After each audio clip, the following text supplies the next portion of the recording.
السلام علیکم ورحمۃ اللہ وبرکاتہ۔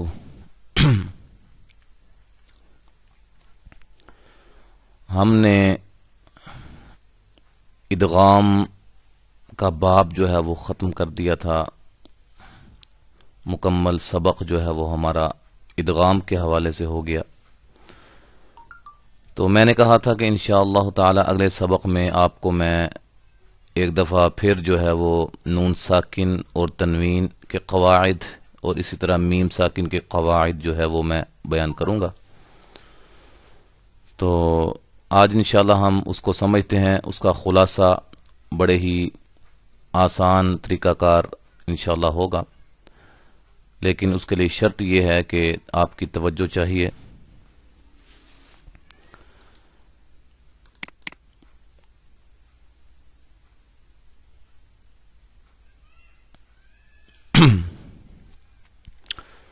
اچھا یہ ہم نے پڑھا تھا نون ساکن اور تنوین کے قواعد، یہ ہم نے پڑھے تھے، اور نون ساکن اور تنوین کے 4 قاعدے ہیں۔ اظہار ہے، اقلاب ہے، ادغام ہے، اخفا ہے۔ تو بالترتیب انشاءاللہ ہم اس کو سمجھتے ہیں۔ اظہار، پہلا قاعدہ ہے اظہار، ظاہر کر کے پڑھنا، ٹھیک ہے۔ قاعدہ، اس کا قاعدہ کیا ہے، اصول کیا ہے، اس کا فارمولہ کیا ہے۔ یہ دیکھیں، یہ نون ساکن ہے، اس کو آپ نون ساکن جو ہے نا، ساکن کا تو آپ کو پتا ہے نا، یعنی کہ جزم والے حرف کو ساکن کہتے ہیں۔ جس حرف کے اوپر جزم ہو اس کو ہم کیا کہیں گے، ساکن، ٹھیک ہے۔ یہ نون ساکن ہے۔ اور اسی طرح 2 زبر، 2 زیر اور 2 پیش یہ تنوین کی علامت ہوتی ہے۔ نون ساکن اور تنوین کے بعد، نون ساکن یا تنوین کے بعد یہ 6 حروف، حمزہ، ہا، عین، حا، غین، خا، یہ جو حروف ہیں 6، ان 6 حروف کو کیا کہتے ہیں، حروف حلقی، ٹھیک ہے جی۔ تو یہ جو ہے نون ساکن اور تنوین کے بعد ان 6 حروف میں سے کوئی بھی حرف آ جائے تو وہاں ہم اظہار کریں گے، یعنی کہ نون ساکن اور تنوین کو ظاہر کر کے پڑھیں گے، غنہ نہیں کریں گے۔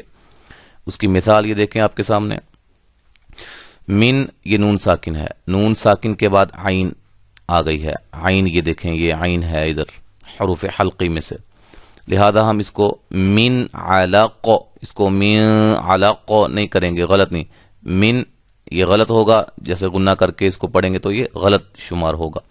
من واضح کر کے، ظاہر کر کے، من علق، ٹھیک ہے جی، یہ نون ساکن کی مثال ہے۔ اس من، یہ میم کے اوپر 2 زبریں ہیں، یہ تنوین کی علامت ہوتی ہے، یہ تنوین کے بعد عین آ گئی ہے، اور یہاں بھی ہم غنہ نہیں کریں گے، ظاہر کر کے اظہار کریں گے۔ اسمن عظیم، یہ تنوین کی علامت ہے، تنوین کی مثال ہے، ٹھیک ہے جی۔ اس کے بعد ہمارا جو ہے وہ اقلاب ہے۔ دوسرا قاعدہ اقلاب، اقلاب کا مطلب ہوتا ہے بدلنا، نون کو میم سے بدل کر پڑھنا، ٹھیک ہے۔ قاعدہ، اس کا قاعدہ کیا ہے کہ نون ساکن اور تنوین کے بعد یہ حرف با، با یہ جو ہے حرف، یہ کس کے بعد آ جائے، نون ساکن اور تنوین، نون ساکن یا تنوین کے بعد حرف با آئے گا تو وہاں ہم نون کو میم سے بدل کر اقلاب کریں گے، ٹھیک ہے، بدلیں گے۔ یہ دیکھیں آپ کے سامنے، نون ساکن ہے، یہ تنوین ہے، نون ساکن اور تنوین کے بعد یہاں بھی با ہے، ادھر بھی با ہے، ٹھیک ہے۔ اب یہاں میم کوئی نہیں لکھی ہوئی چھوٹی سی جو عام آپ کو نظر آتی ہے پاکستان اور یعنی کہ پاک و ہند کے اندر جو رسم الخط چلتا ہے اس کے اندر، وہ بلکہ قرآن مجید جو ہیں ان کے اوپر چھوٹی سی میم بھی لگا دیتے ہیں علامت کے طور پہ۔ آپ کو یہ قاعدہ اس لیے پڑھایا جا رہا ہے کہ آپ علامت کی طرف نہ دیکھیں، بلکہ قاعدہ آپ کے ذہن میں ہونا چاہیے کہ نون ساکن یا تنوین کے بعد با آ جائے تو اس نون کو، نون ساکن کو ہم میم میں چینج کر دیں گے، ٹھیک ہے۔ اس کو ہم پڑھیں گے میم بعدی، اس کو مین بعدی نہیں کریں گے، ٹھیک ہے۔ اس طرح اس کو لنسفعا بن نہیں، لنسفعا، نون کو میم میں چینج کر دیں گے، ٹھیک ہے جی۔ اور یہ تنوین کی مثال ہے، اور یہ کیا نام ہے اس کا، نون ساکن کی مثال ہے، ٹھیک ہے جی۔ آگے چلتے ہیں ادغام کے حوالے سے. تیسرا قاعدہ ہے ادغام. ادغام کا مطلب ادخال یعنی کہ داخل کرنا، ساکن حرف کو متحرک میں داخل کر کے مشدد پڑھنا. اب یہ دیکھیں یہ ساکن حرف ہے اور اس سے آگے یہ واو ہے اور یہ متحرک ہے. متحرک کسے کہتے ہیں؟ حرکت والے حرف کو، اور حرکت زبر زیر پیش کو کہتے ہیں. یہ شد ابھی ذہن سے نکال دیں، ابھی شد کو نہ ابھی دیکھیں، نہ اس کو جو ہے نا دھیان دیں، ابھی صرف جو میں آپ کو قاعدہ بتا رہا ہوں. اب یہ نون ساکن ہے، واو متحرک ہے، ساکن کو متحرک میں داخل کر کے مشدد کر دینا. ٹھیک ہے، اب ہم اس کو جب نون کو واو کے اندر داخل کر دیں گے تو ہم واو کے اوپر پھر ہمیں یعنی کہ نون کو واو کے اندر ہم مکس کر دیں گے. ادغام کا مطلب ہے مکس کرنا، داخل کرنا.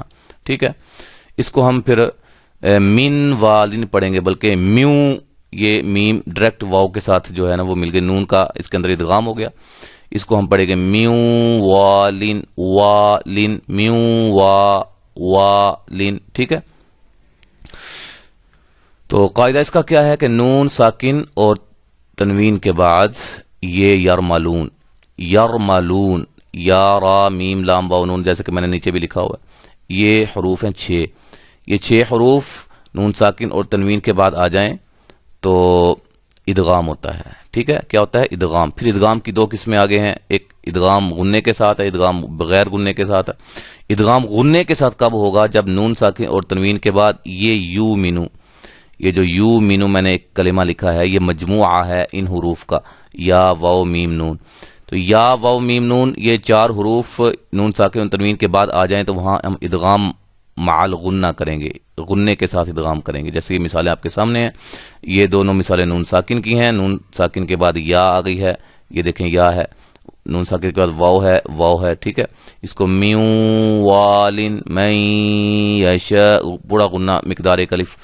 اس طرح کی تنوین کی مثال ہے شدید والامر. ٹھیک ہے، یہ تنوین ہے اور یہ اس کے بعد واو ہے. اور یہ ہے بغیر غنہ، ادغام بلا غنہ. ٹھیک ہے، وہ کس طرح ہوتا ہے؟ اگر نون ساکن اور تنوین کے بعد، اگر نون ساکن اور تنوین کے بعد یہ 2 حروف لام اور را آ جائیں تو وہاں ہم کیا کریں گے؟ ادغام بلا غنہ کریں گے. مر ربک. ٹھیک ہے، اس کو مر ربک نہیں، یا مل لدنہ نہیں، مر ربک مل لدنہ. چوتھا قاعدہ ہے اخفاء کا.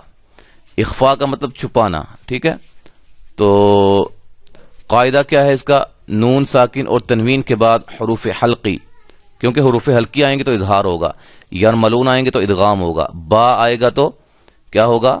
وہ ہم نے پڑھا تھا اقلاب ہوگا. ٹھیک ہے، تو حروف حلقی، یرملون، با کے علاوہ کوئی حرف آ جائے نون ساکن اور تنوین کے بعد، دوبارہ سمجھیں، نون ساکن اور تنوین کے بعد حروف حلقی، یرملون اور با، یعنی کہ 6 یہ اور 13 حروف کے علاوہ بقیہ جو حروف بچتے ہیں الف سے لے کے یا تک، ان میں سے کوئی حرف آ جائے نون ساکن اور تنوین کے بعد تو وہاں ہم اخفاء کریں گے. اس کو ہم من جوع اخفاء غننے کے ساتھ کریں گے. ٹھیک ہے جی، اس کے بعد ہم سمجھتے ہیں میم ساکن کے قاعدے. دیکھیں میم ساکن کے 3 قاعدے ہیں، ادغام ہے، اخفاء ہے، اظہار ہے. ادغام کب ہوگا؟ جب میم ساکن کے بعد میم متحرک آ جائے گی، حرکت والی میم آ جائے گی. ٹھیک ہے، اس کی مثال یہ آپ کے سامنے ہے، یہ میم ساکن ہے، اس کے بعد میم متحرک ہے تو میم کا میم میں ادغام ہو گیا. ٹھیک ہے، میم ساکن کا میم میں ادغام ہو گیا. منہم غننے کے ساتھ ادغام کریں گے، اور غننے کی مقدار کتنی ہوتی ہے؟ 1 الف. اخفاء کا قاعدہ کیا ہے کہ میم ساکن کے بعد با آ جائے، میم ساکن کے بعد کیا آ جائے؟ با، تو وہاں اخفاء کریں گے. اس کی مثال لکھنا میں بھول گیا ہوں، علیہم بوکیل، علیہم بوکیل. ٹھیک ہے، میم ساکن کے بعد یہ تیسرا قاعدہ ہے میم ساکن کا. میم ساکن کے بعد میم اور با کے علاوہ، کیونکہ میم ساکن کے بعد میم آئے گی تو ادغام ہوگا، با آئے گا تو اخفاء ہوگا، جبکہ میم اور با کے علاوہ باقی جو حروف ہیں وہ میم ساکن کے بعد آ جائیں، ان میں سے کوئی حرف آ جائے تو وہاں کیا ہوگا؟ اظہار، یعنی کہ ظاہر کر کے پڑھیں گے، غنہ نہیں کریں گے. انعمت نہیں پڑھیں گے، انعمت، اظہار ہوگا. ٹھیک ہے جی، یہ ہمارا مختصر جو ہے وہ سبق تھا، تو امید ہے انشاءاللہ آپ کو سمجھ آ گئی ہوگی۔ انشاءاللہ تعالی اگلے سبق میں ہم نون قطنی کے بارے میں وضاحت کے ساتھ پڑھیں گے۔ اللہ تعالیٰ سے دعا ہے کہ اللہ تعالیٰ ہمارا پڑھنا پڑھانا اپنی بارگاہ میں قبول و منظور فرمائے۔ السلام علیکم ورحمۃ اللہ وبرکاتہ۔